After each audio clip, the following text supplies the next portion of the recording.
saka ni ne in miki komai.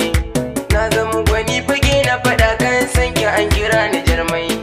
So ne ya zamsu da rikicewa ta na rike makamai. Sunanki ya zama lakabi a garin na zama na jummai. Na ga sauyin al'amarina ga tunani safa da rana.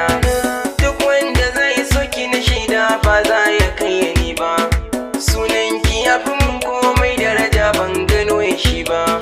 Wa zai taɓa ki in har gani da rai bai ciyo wuya ba. Na zama ɗan da ba sanadin kauna ne na ɗaura ɗan ba.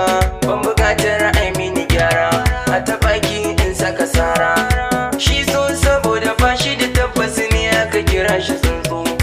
Hanta da zuci in suka firgice so yake da masu. Zan so batun da ne miki masoyiya ta wake gamsu. Kuɗaɗe na adana domin ki ne ya asusu. So ya sa na zama kwallo, ki ci nama ni in ci kallo. In dai na ganta kunci a ko da yaushe ban iya barci. Ko yanayi da sanyi kushi da sai na rike mafici. Dan na yi gari ta in dai na gansu sai na ba su tukwici.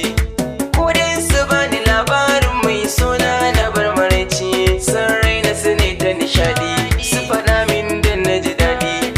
Dukan abokani na su kan faɗa mini in ba a sannu. Nan take za na ce musu munafukai sun sakan idanu.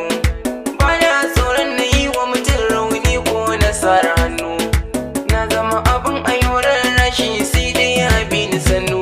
Ba a san raina na zamo ba, so ne ya saka ni hukuma. Karko guda na yau addu'ar iyaye ta mini rana. Ba dan hakan ba tuntuni na je kasba na ƙara suna.